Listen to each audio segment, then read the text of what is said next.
Bonjour et bienvenue, c'est Bertrand, de la Fondation Magister, l'école des héros du monde réel. Dans cette vidéo, on va parler de dilemme éthique. En sciences de l'éthique, il y a des expériences de pensée qui mettent en jeu des dilemmes moraux dans des situations où le temps est compté et qu'il faut prendre des risques pour sauver des vies. L'une des plus connues étant celle du dilemme du tramway, qui a des tas de variantes. Je vous laisse regarder par vous-même sur internet les énoncés de ce genre d'expérience de pensée.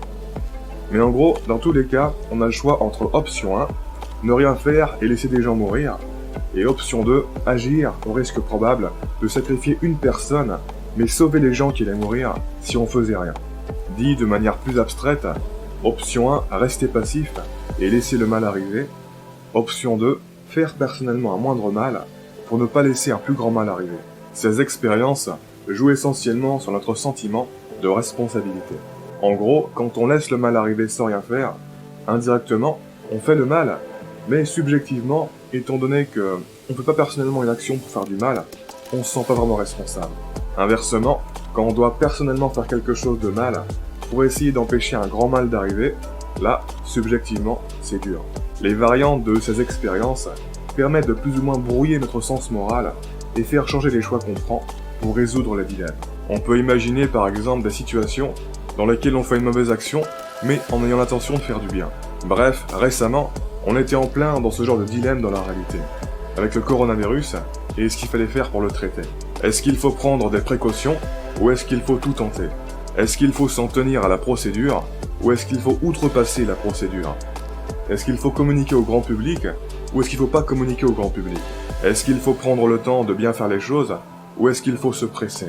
Est-ce qu'il faut prendre des précautions dans la communication ou est-ce qu'il faut tout communiquer sans filtre? Est-ce qu'il faut confiner tout le monde ou est-ce qu'il faut laisser la vie sociale et économique continuer? Les conséquences positives et négatives de chaque option sont assez complexes. Par exemple, le fait de se presser à utiliser une solution médicale sans s'assurer qu'elle soit bonne peut créer une sorte de diversion et au final faire perdre du temps pour trouver et mettre en œuvre une bonne solution. Et face à une situation présentant de tels dilemmes, il n'est pas du tout étonnant que, parmi toute la variété de profils psychologiques humains, certaines personnes privilégient sans hésiter certains choix, comme s'il n'y avait pas de dilemme. Je considère que c'est ce qu'a fait le professeur Didier Raoult. Il n'a pas été hésitant à prendre certaines positions. Certaines personnes ont été totalement d'accord avec ses choix, alors que d'autres ont eu les penchants inverses et donc ont critiqué ses choix. C'est grosso modo la vieille opposition politique entre la gauche et la droite. La gauche et la droite, c'est une opposition conceptuelle, mais derrière laquelle se cachent des mécanismes de la vie pour se gérer elle-même. Un peu comme le plaisir et la peur, si vous voulez. La gauche et la droite, c'est comme le yin et le yang. Ce sont des organes préétablis qui ont chacun une fonction antagoniste et qui ont besoin l'un de l'autre pour contrebalancer leur expression à travers le temps. Les pôles se surveillent et se contiennent l'un l'autre. Dès que l'un fait un excès, l'autre réagit. Si bien qu'ils sont pas vraiment indépendants. Bref, encore une fois, je tiens à préciser qu'il n'y a pas de réponse simple qui assure de minimiser la dérive au niveau de ces dilemmes. Non, dans tous les cas, il peut y avoir des dérives. Par exemple, si on prend le dilemme, est-ce qu'il faut prendre des précautions dans la communication des informations au public ou est-ce qu'il faut tout communiquer sans filtre? Dans un monde idéal, où le public qui va recevoir ces informations est composé d'agents rationnels qui vont eux-mêmes prendre des précautions et du recul vis-à-vis des informations qu'ils vont entendre, la question ne se poserait pas. Il faudrait communiquer sans filtre et tout révéler pour que tout le monde soit à jour. Mais hélas, on est très très loin d'être dans un monde où les gens traitent les informations avec du recul. Il y a énormément de personnes qui sont dominées par leurs émotions et qui, au moindre bruit, peuvent s'emporter, tirer des conclusions à la con et faire des bêtises. Le niveau moyen de réflexion et d'esprit critique dans la population, il est très bas. La plupart des gens ont tendance à s'enfoncer tête baissée dans leurs intuitions initiales, puis à dénigrer sans considération toute perspective qui va à l'encontre de ces intuitions. Ils se croient plus justes et plus lucides que les autres dans leurs intuitions. Ils pensent qu'ils n'ont aucunement besoin de reconsidérer leur position, que tout cela est inutile, qu'ils ne sont pas des enfants. Le problème de ces gens, c'est qu'ils sont complètement inconscients des biais et des limites du cerveau humain. Ils croient que leur cerveau veut leur propre bien, et donc ne se méfient pas du tout d'eux-mêmes. Et au passage, si ça vous intéresse de mieux comprendre les relations entre intuition, émotion, raison et moralité, je vous conseille l'excellent livre The Righteous Mind de Jonathan Haidt. Bref, et par conséquent, quand il s'agit de communiquer des informations au grand public, qu'il faut prendre en considération que beaucoup de gens fonctionnent comme ça, et prendre des précautions afin d'empêcher le plus possible les dérives à la source. Ça fait partie de la responsabilité du communicant d'anticiper ce genre de conséquences. Dit crûment, il faut anticiper la connerie humaine et protéger les gens de leurs propres conneries en eux. Et c'est un point sur lequel j'ai trouvé le professeur Didier Raoult trop négligent. Jusqu'ici, j'ai l'impression qu'il avait assez peu conscience de l'impact que pouvaient avoir ces mots et à la façon dont ils allaient pouvoir être interprétés. Alors même qu'il était dans une position où beaucoup de gens l'écoutaient, et donc où il aurait dû redoubler de précautions à ce niveau. Contrairement à ce que pensent certains, niveau communication, il a été très loin du professeur désintéressé et transparent, qui ne fait que proposer une solution en toute objectivité scientifique. Je ne dis pas que les autres en face sont mieux que lui à ce niveau, bien sûr, c'est juste qu'il est pas mieux que les autres à ce niveau. Pour démontrer qu'il est véritablement au-dessus de tout ce bruit et ce tapage médiatique, il aurait dû avoir une attitude beaucoup plus sobre et rationnelle. À chaque apparition, il a fait des déclarations choc sans demi-mesure, déclarations choc qui, bien sûr, galvanisent les esprits sensibles à l'émotion. Ce qu'il a fait niveau communication, ça se rapproche d'une campagne qui occultait beaucoup d'informations et qui galvanisait inutilement les émotions en laissant croire que les critiques étaient infondées, qu'elles cherchaient juste à lui nuire et qu'il fallait pas s'en soucier. Alors que la plupart des critiques avaient leur place et ne venaient pas d'une intention de nuire, mais d'une intention d'y voir plus clair et d'éliminer les doutes. Et ce n'était pas sérieux de sa part de balayer les doutes comme si c'était rien. Et c'est con parce que, personnellement, j'aimerais bien le croire et le prendre au sérieux, Didier Raoult. Mais à cause de ça, j'ai du mal à accorder de la crédibilité à ce qu'il dit. Parce que s'il néglige certains éléments, qu'est-ce qui me dit qu'il n'est pas complètement biaisé lui aussi? C'est bien gentil de dire que les médias font du lavage de cerveau, mais pour le coup, le professeur Raoult lui aussi a contribué au lavage de cerveau dans cette histoire. Il a joué une sorte de double jeu, en préconisant tout un tas de choses, mais en ne suivant pas lui-même ce qu'il préconisait. On l'a souvent entendu critiquer l'implication des émotions au détriment de la raison par exemple, alors qu'il contribue justement fortement à l'implication des émotions dans cette histoire. Il faisait un peu l'innocent qui n'a rien à se reprocher, et qui subit une surmédiatisation autour de lui sans le vouloir, et c'est dommage. J'ai du mal à croire qu'un mec qui met son nom dans toutes les publications possibles, et qui sort régulièrement des vidéos, pour grosso modo dire la même chose, ne cherche pas à être médiatisé. Et hélas, la plupart des gens qui suivent et supportent le professeur Raoult n'ont vu que du feu dans ce qu'il néglige. Beaucoup pensaient même que tout le monde cherchait à injustement faire opposition à sa solution et à le détracter pour le détracter. Alors que ça n'a aucun sens. Je veux dire, la chloroquine a été bien poussée pour le Covid-19 sans démonstration digne de ce nom. C'est tout à fait normal que derrière, on essaie de s'assurer que c'était justifié. C'est ni de l'opposition, ni de la détraction, c'est de la vérification. Il faut remettre les choses au clair. L'opposition, ça aurait été s'il y avait eu plein de preuves rigoureuses que la chloroquine marche pour traiter le virus, mais qu'on refusait malgré tout de la donner. Là, ça a été l'inverse, on l'a donnée et mise en avant sans démonstration digne de ce nom. Donc on est très très loin de l'opposition. Ça me fait penser à ce qui se passait en parallèle sur le YouTube anglophone récemment. Il y a une chaîne qui s'appelle London Real qui s'est fait censurer une vidéo de conspiration et qui criait que les élites de YouTube voulaient les faire taire. Alors même que les nouvelles vidéos de cette chaîne étaient dans les tendances. Drôle de façon de faire taire. Bref, il faut être cohérent et arrêter de privilégier les interprétations dramatiques des événements. D'ailleurs, c'est un peu le même dilemme que la censure. Il y a eu pas mal de vidéos de théories conspirationnistes à propos de l'origine du coronavirus qui ont été censurées. D'un côté, on pourrait se dire que c'est pas cool. Il faut laisser les informations en libre accès. C'est à chacun de se faire son propre avis, et censurer ne fera que donner du crédit à ces théories conspirationnistes. Mais là encore, ça serait considérer qu'on vit dans un monde idéal où le public qui va recevoir ces informations est composé d'agents rationnels qui vont eux-mêmes prendre des précautions et du recul vis-à-vis des informations qu'ils vont entendre. Je n'ai plus besoin de vous répéter que ce n'est pas le cas. Beaucoup de gens sont dirigés par leurs émotions et ils sont très susceptibles à toutes sortes de biais à la con. Et donc, de l'autre côté, on peut se dire que ces théories conspirationnistes sont dangereuses, qu'elles attisent les mauvaises émotions en nous, qu'elles créent de la paranoïa, qu'elles nous font aller dans la mauvaise direction, et que certaines personnes n'ont pas la capacité de les considérer rationnellement, et donc qu'il faut les empêcher de se faire endoctriner, quitte à censurer. Le conspirationnisme a en effet tendance à fonctionner comme du fondamentalisme religieux, avec toutes les dérives qui vont avec. C'est un peu le même genre de dilemme avec le droit de vote. Est-ce que c'est une bonne idée de donner le droit de vote à des personnes qui fonctionnent de manière trop émotionnelle et qui prennent des positions sur la base de leurs intuitions, sans jamais questionner leurs intuitions, sans même parler de réfléchir et de comprendre la complexité des enjeux. Est-ce que ces personnes-là ont réellement une agentivité? Est-ce que ces personnes sont suffisamment compétentes pour voter et avoir un rôle décisionnel sur la façon dont les systèmes doivent être gérés? Est-ce que ce n'est pas irresponsable de laisser ces gens avoir un impact? Pour moi, la réponse n'est pas claire. Mais bon, étant donné le rôle de façade qu'a le vote dans nos systèmes, ça ne change pas grand-chose. Bref, pour en revenir au phénomène Raoult, contrairement à ce que certains pensent, je ne suis ni pour ni contre Didier Raoult. Depuis le début, je garde du recul sur le fond de cette histoire et je ne porte pas de jugement catégorique. Parce que 1, c'est beaucoup plus complexe et délicat que ça ne semble, toute cette histoire. Et 2, si tu es vraiment conscient des angles morts et du faux sentiment de certitude et de lucidité que peuvent générer les biais du cerveau humain, alors tu gardes des précautions, même quand tu penses ne plus en avoir besoin. Parce que tu sais que malgré tes sentiments, la probabilité que tu ne sois pas injustement biaisé est pratiquement inexistante. Parce que tu sais que les biais sont toujours là, même quand tu crois qu'ils ne le sont plus. Parce que tu sais que les idiots qui se croient lucides, ça ne manque pas, et tu pourrais bien en faire partie si tu te laisses aller.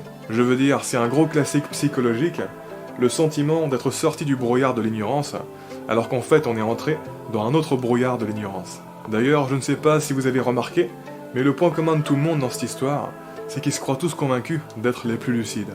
Et je pense que les grands gagnants seront ceux qui ne sont pas laissés emporter dans la présomption d'innocence ou de culpabilité à la moindre nouvelle information. Ce qui est ironique, c'est que les pro-Raoult et les anti-Raoult se croient tellement différents. Mais pour moi, ils sont dans le même sac. Ils ont exactement le même problème. Ils se croient trop précisément lucides et dans le vrai. Ils sont trop sur la défense. Et reprochent aux autres ce que eux leur reprochent. Un peu comme des chiens qui s'aboient dessus. C'est ridicule.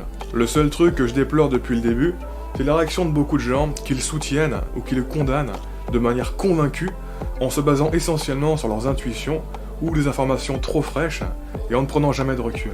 Honnêtement, j'ai été un peu dépité de voir tous ces gens prendre position et être convaincus de manière aussi précipitée et radicale et avec aussi peu d'informations.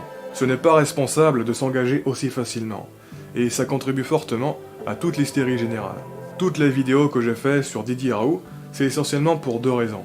1. Pour mieux observer et comprendre certaines dynamiques psychosociales qui est autour du phénomène. Parce que c'est comme un sacré cas d'école. On peut apprendre des tas de choses sur la nature humaine en observant toutes les réactions et toute la gestion de cette histoire. Ça révèle les biais de tout le monde. Et de 2, parce que ça me permet de tirer parti des courants de trafic qui est autour du phénomène pour acheminer facilement du monde sur la chaîne. Évidemment que c'est en grande partie pour acheminer du trafic sur ma chaîne. Et pourquoi j'ai décidé de le faire? Eh bien, c'est justement lié au sujet de cet épisode, à savoir les dilemmes éthiques. J'ai vu des youtubeurs connus commencer à faire des vidéos spéciales à Raoult. Certains prenaient juste des petites séquences, et d'autres faisaient carrément des montages pourris qui trahissaient le sens de ce que disait Raoult. Et mettaient un joli titre putaclic qui jouait sur le côté homme prévidentiel de Raoult. Et ces vidéos faisaient pas mal de vues. Certains avaient même le culot d'incruster tout un tas de pubs pour des produits payants dans la vidéo. Ma première réaction était de me dire que c'est de la propagande un peu stupide, mais bon, c'est la vie. J'ai laissé couler. Puis, par hasard, j'ai vu qu'un youtubeur qui avait très peu d'abonnés avait vraiment explosé son nombre d'abonnés. Je me suis dit, tiens, c'est étrange, qu'est-ce qui s'est passé? Je suis allé voir ses dernières vidéos, et là, oh surprise, tous ces derniers uploads, c'était un paquet de vidéos Raoult. Honnêtement, je trouve que ce mec raconte pas mal de bullshit dans ses vidéos normales. Et les montages sur Raoult qu'il mettait n'incitaient pas du tout à l'esprit critique. Au contraire, il jouait sur les biais émotionnels. Et donc là, ça m'a fait réfléchir. Ça m'a fait réfléchir parce que, de 1, ça voulait dire que ce n'était pas nécessaire d'avoir une grosse audience pour faire des vidéos Raoult qui explosent. Et de 2, des mecs qui racontent du bullshit profitent de ce phénomène pour amener du monde sur leur chaîne, alors que moi, je ne fais rien. Et donc là, dilemme éthique. Quelque part, si je ne fais rien, je me laisse faire. Je laisse les autres attirer la circulation sur leur chaîne, et j'empêche la circulation d'atterrir sur ma chaîne. Et donc, indirectement, sur du contenu et des informations qui ont une chance de faire réfléchir les gens. J'estime que mon contenu mérite plus d'attention que celui de certaines chaînes qui utilisent sans retenue tout ce buzz Raoult pour acheminer du trafic vers chez eux. Utiliser le buzz moi aussi serait jouer à armes égales, niveau guerre de l'attention. Et au moins je permettrai à des gens qui sont pris dans les courants de ce buzz d'atterrir sur du contenu qui va les faire réfléchir derrière, au lieu de les conforter bêtement dans leur position. Il faut accepter de baisser le niveau pour pouvoir le monter derrière. Mais du coup, si je me mets moi aussi à faire des vidéos montage sur Raoult, alors je participe moi aussi à ce phénomène un peu stupide auquel je n'adhère pas. J'ai hésité à le faire et puis finalement, je me suis dit que ça fait partie du jeu. L'algorithme de YouTube est stupide. Il laisse des vidéos ayant du contenu réfléchi rester enfouies et ne pas avoir d'exposition, alors qu'il laisse des vidéos avec du contenu à la con avoir de l'exposition de fou. Étant donné les premières années de ma chaîne, c'est assez clair que mes vidéos classiques resteront enterrées. L'algorithme de YouTube ne va pas m'acheminer du trafic juste parce que je réfléchis à écrire ma vidéo. Donc même si c'est avec mes vidéos réfléchies que je vais garder du monde sur la durée, ce n'est pas avec elles que je vais amener du nouveau trafic. C'est assez triste et stupide de devoir faire du buzz et baisser le niveau pour acheminer du nouveau trafic, mais il faut bien comprendre que les règles du jeu sont stupides sur internet. Ce sont des robots stupides et sans conscience qui contrôlent où va le trafic. Et si on laisse ces robots faire, ce n'est pas ça qui va élever le niveau sur le long terme. À un moment donné, quand les règles du jeu sont biaisées et que tu estimes que ton contenu a de la valeur, il faut pas se laisser faire ou alors il faut pas jouer au jeu. Ça ne me plaît pas du tout de devoir faire ça, mais il faut bien comprendre que l'alternative, c'est accepter de rester enterré sans rien faire. Il n'y a aucun point bonus à jouer proprement. Par contre, il y a du malus. Si vous voulez, il faut un peu considérer ça comme du brassage génétique. En biologie, moins une espèce se mélange, plus elle est consanguine et plus elle risque de disparaître. Pour rester en vie et se propager, il faut se mélanger de temps en temps. Les vidéos de Raoult publiées sur ma chaîne ont permis de croiser temporairement le flux de ma chaîne avec celui de Raoult. Sur le long terme, c'est ce genre de croisement temporaire qui permettent l'expansion. Ne jamais utiliser le buzz, c'est un peu comme de s'évertuer à péter à la main un mur qui nous bloque le chemin, plutôt que d'utiliser un outil. Certes, d'une certaine manière, il y a plus de mérite à péter le mur à la main que d'utiliser un outil, mais quel est l'intérêt de péter ce mur en premier lieu? À quoi ça nous avance? À rien. Ce mur est un challenge artificiel. Il ne fait pas vraiment partie de ce qui est important. Il fait partie de la mission. Ce qui est important est derrière ce mur. C'est-à-dire que plus de gens puissent accéder au contenu. Donc plus tôt on peut s'en débarrasser de ce mur qui bloque le chemin, mieux c'est. S'attacher coûte que coûte au mérite peut, dans ce genre de conditions, être à la frontière entre le vertueux et le stupide. Ce que je me refuse à faire, c'est d'investir du temps et de l'énergie toute l'année pour attirer du monde. Il n'a pas été question de ça ici. Ça ne me coûtait vraiment rien. Ce qui est pourquoi je l'ai envisagé. De base, j'investis très peu d'énergie pour attirer du monde avec mes vidéos classiques, parce que je passe tout mon temps à les écrire et à les préparer. Donc j'ai considéré ça comme une sorte d'opération commerciale. Un gros buzz de courte durée comme ça ne me coûte pas beaucoup de ressources, et ça me permet d'éviter d'avoir à essayer de faire des mini-buzz tout le long de l'année pour grappiller de l'attention. Ce qui est la spirale dans laquelle tombent beaucoup de créateurs pour gagner de l'attention. Il faut choisir son mal. Peu importe comment, il y a un prix à payer niveau stratégie pour amener du nouveau trafic sur sa chaîne, parce que le marché est saturé. Et il est hors de question que je travestisse mon contenu classique. Donc tout compte fait, cela m'a semblé être une option intéressante de publier ces vidéos. Parce que ce n'est vraiment pas le genre de truc qui va se répéter. C'est vraiment exceptionnel. Si je n'étais pas tombé par hasard sur tous ces gens qui font du Raoult, je n'aurais jamais eu l'idée. Du coup, j'en ai profité pour faire des découpages un peu aléatoires du discours de Raoult, à peine plus exagéré que ce que d'autres faisaient déjà, pour voir si ça passait. Parce que, comme d'autres, je soupçonnais que beaucoup avaient l'intellect débranché sur cette histoire et faisaient pas attention à la cohérence du discours, mais étaient simplement sur une lecture émotionnelle. Et du coup, ouais, les découpages bidons sont globalement passés crème. Certaines personnes ont remarqué, bien sûr, mais pas la majorité. Loin de là. Ce qui est un indicateur supplémentaire que tout ce débat n'est pas dirigé par l'intellect. Et donc qu'on peut pas le résoudre au niveau intellectuel. Le professeur Raoult aurait pu dire n'importe quoi, qu'il y aurait toujours eu des gens à lui faire des louanges, tellement il s'était convaincu. Parce qu'en fait, pour ces personnes, le professeur Raoult n'est qu'une encre qui leur permet d'exprimer certaines énergies.